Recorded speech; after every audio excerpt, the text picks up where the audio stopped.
So this shiny new laptop right here is the ROG Strix 15. It just came out and it actually has some pretty impressive specs. So it comes with Intel's new i9-12900H processor that I talked about in my previous video. It has 32 gigabytes of DDR5 memory, a 240Hz Quad HD display, a MUX Switch, which is very important to mention, and a brand new RTX 3070 Ti graphics card. And today I can actually talk about this GPU a bit more, as well as the gaming performance of this laptop. So let's dive right in and see what we should expect from this new generation of gaming laptops. Let's begin. This video is brought to you by Seasonic and their Prime Series power supplies. These top quality power supplies are very efficient, they're whisper quiet, extremely reliable, and my go-to choice for most of my test rigs and builds around here. And to make the deal even sweeter, Seasonic wraps it all up in a cozy 12-year-long warranty. Check them out using the links in the description below. While a lot of new models from ASUS got a significant visual update, this car has the same chassis from last year, which is not bad, but is also not as exciting as getting a visual revamp. But I would say it is still very well built for a gaming laptop. It feels solid and it is sturdy. And even though it has a nice metal top layer, there is still a lot of plastic everywhere, which means that it's not going to feel as fancy as those full metal designs.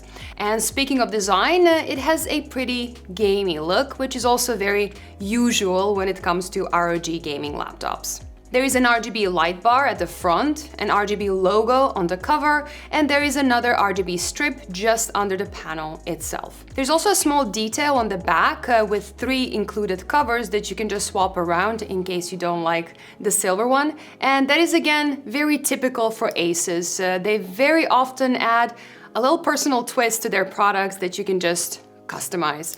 It has a pretty standard size for a 15-inch gaming laptop, so it should easily fit most regular backpacks. And since the SCAR models always leaned towards performance and not just mobility, it is a bit thicker than the Zephyrus, for example, which is around 2 centimeters, while this SCAR is closer to 3. But still, with its 2.4 kilos, I would say it is not extremely heavy, though I would still not recommend dragging it around with you all day because you will feel it after a while. It is easy to open it with one hand, and on the inside there is actually a lot going on. It has a nice RGB keyboard, and they kept the see-through plastic on the right-hand side, which I would say looks kind of nice. Just like on the previous models, it has the ASUS Keystone as well, which you can bind to your account and use it as an actual key. They even included a keychain for it, which is another one of those little details. You just need to make sure that you don't lose it. Now, some of the new ROG laptops have a much smaller bottom bezel and also include a webcam in the top one. But because this car uses the exact same chassis as before, you actually get none of these things. So the bottom bezel is still pretty obvious. And when it comes to the webcam, they do mention in their spec sheet that this laptop can be shipped with a 1080p external webcam in some regions, but my unit right here did not have one. So if you really need a webcam, you'll either have to buy one or just get a different laptop that has one included. Now, the keyboard feels very nice. It has the usual tactile feel to it, and it is not very loud, which is great if you plan on using this laptop at work or in school. It will be very easy to get used to it, and it just offers a very good experience while typing and while gaming. Now, I really do like the extra buttons on the top. You can quickly change the volume, you can mute your microphone, you can change your fan profile or open the Armoury Crate software. And the idea here is to change profiles often depending on what you're doing. So having a dedicated button to do so is definitely a plus. The touchpad is pretty large, and I would say it's okay. Now, I expect that gamers will have a proper mouse anyway, but this is good enough for that incidental use on the go. They did include a numpad feature yet again, which can be handy as well, but I personally do prefer a dedicated keyboard numpad. When it comes to connections, ASUS kept the right side clear for your mouse, and on the left side there are two 5 gigabit USB Type-A ports and a combined audio and microphone jack. All other ports are parked nicely on the back. There's the power connector, 2.5 gigabit LAN port, HDMI 2.1 port, Thunderbolt 4 with DisplayPort and USB 4 compatibility, and another 10 gigabit Type-C port with support for both DisplayPort and 100 watts of power delivery. Now the last part is pretty sweet because this laptop comes with a large 280 watt charging brick that you need to get the most out of your CPU and GPU while gaming. But when you're on the go, you can also charge this laptop with a regular Type-C charger. Now, this is not going to be enough for gaming, but it's going to be fine for some light use. So you can leave the big charger at home and only pack the compact light charger for some light productivity tasks in case the battery life is not going to be good enough for you, but I'm going to talk about the battery life a bit later. Also, the HDMI 2.1 port is a proper one, so you get 48 gigabits of bandwidth, which means that you can use the HDMI port for 4K 120Hz external monitors or even 8K 60 if you want to. But let's talk performance, and let's start with the Intel Alder Lake i9-12900H. Now, I included both the turbo profile, which pushes the CPU to around 120 watts with a fair amount of fan noise, and the performance profile, which keeps it around 70 watts, but it's actually super quiet. And no matter what mode you pick, it still destroys anything from the last generation. If you compare it to the last year's i9 or last year's Ryzen 5000 series CPUs, you're looking at somewhere between 25 to 50% more multi-threaded performance. If you have a laptop that is 2 to 3 generations old, you could actually be looking at 100 to 200% performance increase. Now, single core performance is pretty high as well, with a Cinebench score of 728 in either profile, where the best CPUs of last year scored between 550 and 610. Now, this will benefit any application that's bound to a one core or thread and should very much so help in games as well. Now, I already did a separate video on this i9 processor, so if you want to check that out, I am going to put a link in the description down below. But what it comes down to is that if you run anything on your laptop that heavily relies on the CPU, like rendering or editing, for example, this new generation can really increase your productivity by a lot. But let's check out that gaming performance.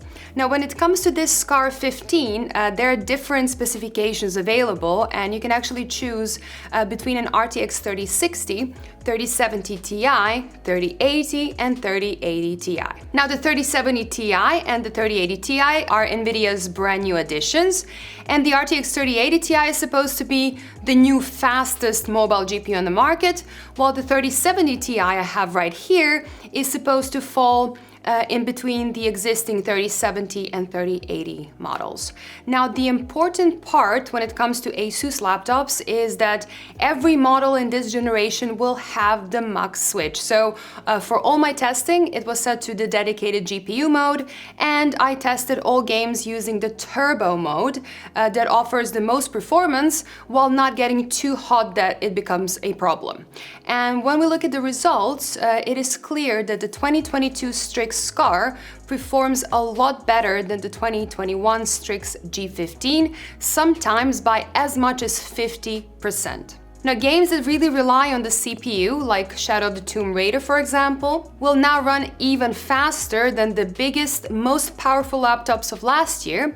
So compared to the MSI GE76, for example, that has a higher power RTX 3080, the SCAR 15 will still come out on top, which means that last year's models were clearly just held back by the processor, especially on 1080p, while these new 12th gen Intel CPUs really make a huge difference. In games that are a bit more GPU bound and the processor plays a less of a role, the result is a little bit more balanced. It is still a clear and a really big upgrade over the 2021 Strix G15, but the GE76 with that 150 watt RTX 3080 does come out ahead. Still, this laptop with its 3070 Ti looks very good considering how close it gets in those games, while using a lot less power. So if you care just about the best frame rates, going for a model with a 150 watt 3080 or the new 3080 Ti would make more sense. I also want to go over a few more 1440p results, as it looks like 1440p laptops will be becoming more common this year, and I don't have much data to compare it to yet, but it is still nice to see what we can get. And even on 1440p, on high settings or above, this laptop will run any game you throw at it pretty well. And in games that do support ray tracing and DLSS, I really do recommend you turn that on. Because DLSS on a 1080p display doesn't always look great, but on a 1440p display in quality mode, it really looks good, and you'll be getting higher FPS. In Doom Eternal, you can see how important it is that ASUS decided to add a MUX switch. On 1080p, this laptop scored 242 FPS, while my Strix G15 from 2021 scored about 150. Now that is more than a 60% improvement in one generation. But when you connect an external monitor to that Strix G15, it managed to score 220 FPS instead, which puts the difference at about 10%. So overall, when you compare it to the last generation, the Strix G15, you're looking at a really big upgrade. It is a huge jump between generations. The decision to go for a MUX switch played a big part in this, but the GPU upgrade and the new Alder Lake CPU upgrade definitely added to that, especially in those games that are more CPU bound. So you can basically play any game on this at high or ultra settings with ray tracing, even on 1440p, which is just great to achieve on a laptop. But one of my favorite things about this machine is that 240Hz 1440p display. Now, laptops usually either offer really fast 1080p screens that struggled to show a big benefit from these high-end RTX GPUs, or offer a 4K 60Hz display that are great for creative work, but not really meant for gaming. And this fast 1440p display is such a good middle ground for gaming laptops. And even though ASUS will sell this SCAR 15 with a 1080p display as well, I really do recommend you consider the Quad HD one. And it's not just about the size, it is a genuinely great display. The colors are excellent, covering both the entire sRGB and almost the entire P3 color space. Plus, the factory calibration is pretty much spot on, both for grays and for colors. So you could use this right out of the box for serious creative work if you wanted to, but I do kind of wish they added a dedicated sRGB color profile to it. There are several different presets that you can choose from, so I'm not sure why they just didn't add it. It would be so useful to a lot of people. Now, the contrast is acceptable. It is not the best that I've seen, but it is still fine and in line with good desktop IPS monitors. Now, I was truly hoping to include response time measurements as well, because I ordered the OSRTT tool that Tech Team GB developed, but unfortunately, it is still stuck at custom, so that will have to wait a little bit longer. But subjectively, fast-paced games do look and feel really snappy and really fast on this screen. While gaming in turbo mode, the i9-12900H typically uses around 57 watts of power and averages at about 90 degrees Celsius, which is warm, but not unusual and definitely not problematic. The RTX 3070 Ti ends up using around 125 watts on average and goes up to 78 degrees Celsius. Now, 49.2 decibels is pretty loud though, but it's still far from the loudest gaming laptop that I've tested so far, and it's not going to be an issue for anyone that is using a headset, but keep in mind, people around you will definitely hear it. Now, while gaming in performance mode though, the CPU power drops to around 35 watts and the GPU to around 115 watts. The CPU temperatures drop to a comfortable 84 degrees and the GPU temps go up to around 80, which is caused by the much lower fan speed, but still, it is more than fine and it makes it much quieter. So it drops from 49 decibels to under 42, making this new SCAR significantly quieter than most high-spec laptops from last year. Now, you do lose a little bit of performance in this mode, so typically around 10%-ish, but that is still more than enough for 1440p gaming. So you have two very viable modes to choose from. I would avoid a quiet profile for gaming. It will be great for light use or even some really basic games, but it cuts the GPU power by a lot, which really hurts those heavier titles. If you just care about CPU work, both modes are just as viable. Turbo is great if you don't care too much about noise and just want the best results. And performance mode is great for when you want high performance but at lower noise levels. 32.5 decibels during a multi-threaded stress test makes this the quietest performance laptop that I've ever tested. So thermals and noise improved a lot when you compare them to last year's models, which is actually pretty impressive considering it is the exact same chassis. So I guess it was caused by ASUS now adding liquid metal to both the CPU and the GPU, and they also changed the fans. Now, do keep in mind that it still uses a lot of power, and that heat needs to go somewhere, so you need to make sure that you don't close the intake vents on the bottom of the laptop, and it will blow hot air out the sides. It is pretty easy to open it up, you just need to make sure you keep an eye on those ribbon cables, and since it's a bit thicker, we do get some more options than you would get in those thinner laptops. So the memory can easily be upgraded to 64 gigabytes if you want to. You can replace the included SSD or add a second one, and you can replace the Wi-Fi chip that is hiding under the SSD. Though keep in mind, this is a 6E Wi-Fi chip, so you don't really have to touch it anytime soon. And you can also easily clean the fans and replace the battery, which is both very important in the long run. Now, ASUS is marketing support for Gen 4 SSDs as a feature, and they did use a 1TB Gen 4 SSD in this model, but it only performed average at best in the PCMark 8 storage benchmark. Now, I guess that is one thing they could improve on here. Speakers are fine for a laptop, and you can easily get away with watching a YouTube video or a show of some kinds, but any decent headset will do a better job here. The battery life you get out of that 90 watt-hour battery is pretty good, but it doesn't really stand out. In the lighter of my two tests, which I think is the more important one, it lasted around 7.5 hours. Now, that is quite okay, and it doesn't look as bad next to the F15 with the i7-11800H and the G15 with the 10750H, and both of those had lower resolution screens. But the 2021 G15 with the Ryzen 9 and a Quad HD screen did last almost 2 hours longer in the same test. So if you really need those extra hours, it is probably worth waiting to see what the upcoming AMD laptops will have to offer. In the PCMark 8 battery test, which asks more from the CPU but also puts the GPU to work, the battery life drops to about 3.5 hours. So while it offers more performance than most laptops, it will drain your battery much faster. Now keep in mind that Nvidia's new battery boost feature might be able to improve that a bit, but I haven't really had time to properly test it. And that's it for today, and I'm all around impressed with this laptop, I have to say.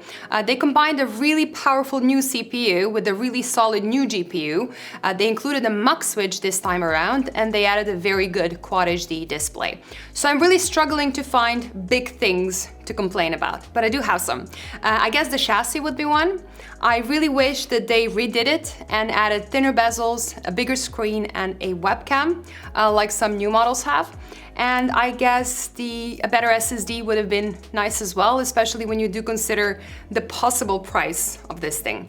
Now, I don't have any information when it comes to pricing, but I really doubt that this will be on the affordable side. Either way, a lot of new models are coming out now, including the new AMD-based laptops, so I do think that waiting a bit to see how those perform before buying anything would be the smartest thing to do. Now, thank you so much for watching. I really hope you enjoyed this video. If you did enjoy it, please do subscribe to this channel to never miss an upload. Lots of interesting videos are coming your way. Bye guys, and see you in the next one.